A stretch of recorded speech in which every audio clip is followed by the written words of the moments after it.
All right, here we go. We got to look at this parable in two different ways and two different approaches, if you will. And so we need to start off as the slaves, for that's what we are here in this parable. We are the slaves to the master, and the master has told us to go and plant wheat, which we have done. We've done the work that we were supposed to do, and so now we go out into the field with the master, and we notice that there are these weeds. And obviously, there's always weeds in gardens, but this must be really bad weeds, and something must be going on that really kind of is not right here. And whatever these weeds are, they're pretty bad, so much so that obviously it's upsetting both the master and the slaves. Now, the slaves come up with an idea, since everything is so young, we can go ahead and pull these weeds out of here. But now the master says something that is unusual and something that is not good for us. And that is, the master says that no, we're going to keep the weeds and the wheat. Obviously, we don't want to pull all the weeds out because then the wheat will come with it. And that is true. However, as a slave, we have to think ahead, and we're thinking, this is going to be a lot of work down the line. And it would almost be better, we want to make this suggestion, and this is an important suggestion. As a slave, we want to tell the master, you know what, this whole field is more or less shot. And so why don't we, to save time and to save effort, might as well just turn it over and just say, you know what, we're just not going to get the crop that we should have. It almost makes sound economical sense to do that. Why waste time? Especially because what the master wants to do. The master says, no, at harvest time, we will separate. And this is that's labor intensive. And who wants to deal with that? But nonetheless, we as slaves, we have to follow the master's bidding.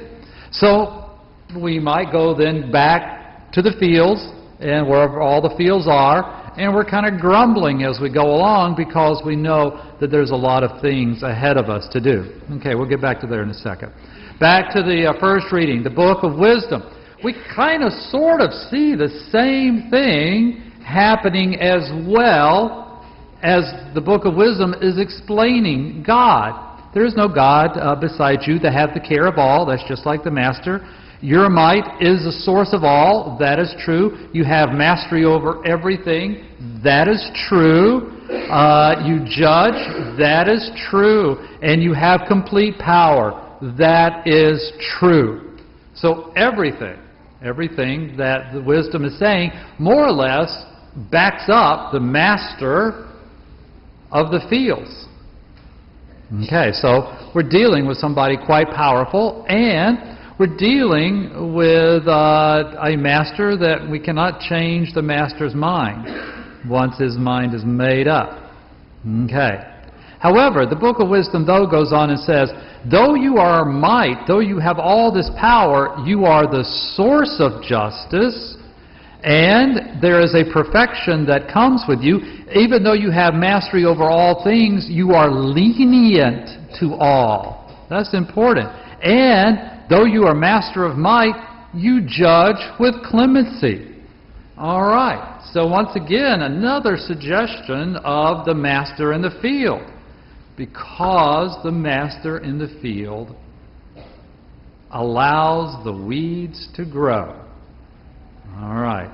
And he is lenient. All right. Back to the gospel. Now we're going to change gears. We're no longer the slaves. We're now the wheat, or we're trying to be the wheat. So now, let's go that direction. Okay. Here's the hard thing about this whole thing. And here's the ground rule that we cannot change. And this has all been an introduction to this ground rule that cannot be changed. We have to deal with weeds. We can't get rid of them. God is not going to get rid of them. As a matter of fact, God allows them. So, if we try to grow as wheat, there's always weeds. Now we complain, and we all do, we complain about weeds all the time. But we never, ever can get rid of them. They're a part of life. And the only time that we are going to be rid of weeds is the day we die. And that is the separation phase. So prior to that, we're going to have to learn to get along with weeds. Now, when I say weeds, those are everybody whom get us mad. Everybody who gets in our way. Everybody who we don't like. Everybody who is bad. There's bad people out there. Everybody who treats us badly, either by saying something or by gesture or by just facial expression. No matter what, to be a wheat in this field means that we daily bump into weeds that could hurt, and some hurt very badly.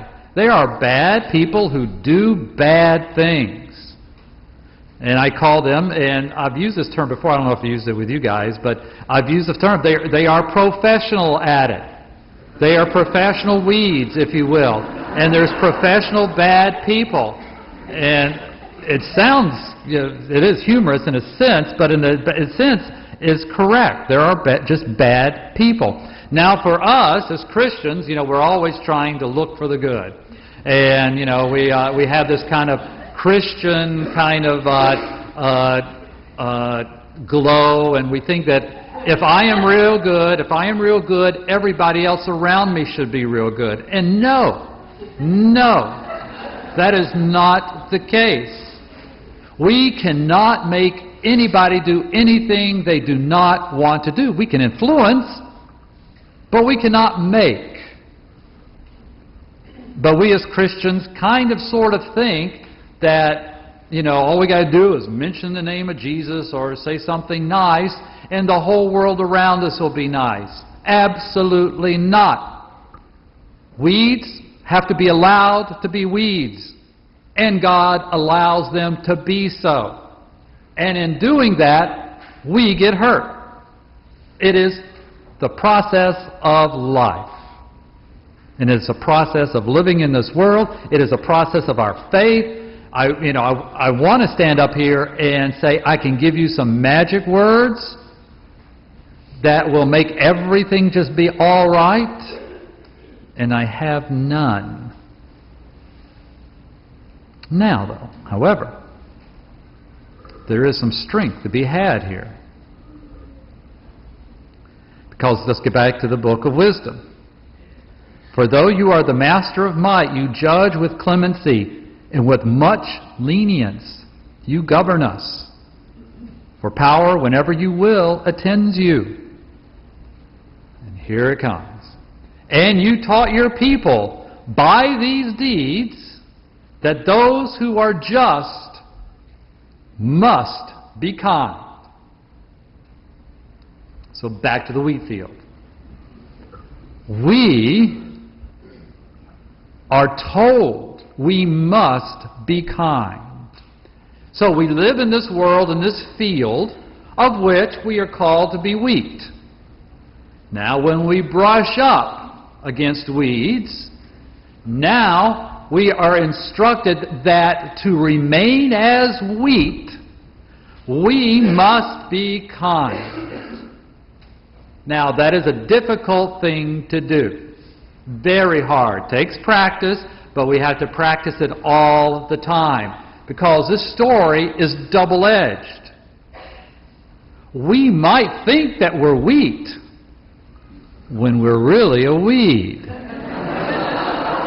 Because we might wake up in an unusually foul mood, and we might wake up a weed. And then a weed's job is to make other weeds.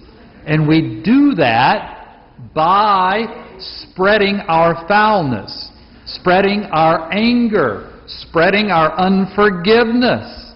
And it is once again in facial expressions, in words, in actions, so that we have to watch out Because as much as we like to point out other weeds, we ourselves, I might be right up there with them. I might be a weed in the same patch, even though I'm pointing out the weeds around me.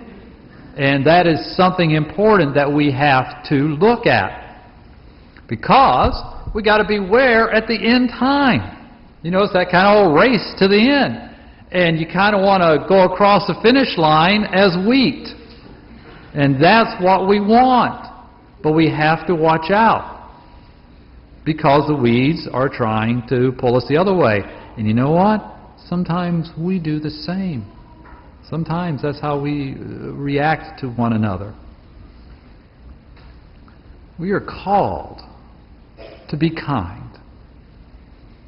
And that's exactly what we are to do. In this world of pain and suffering, of which we can't do anything except be kind.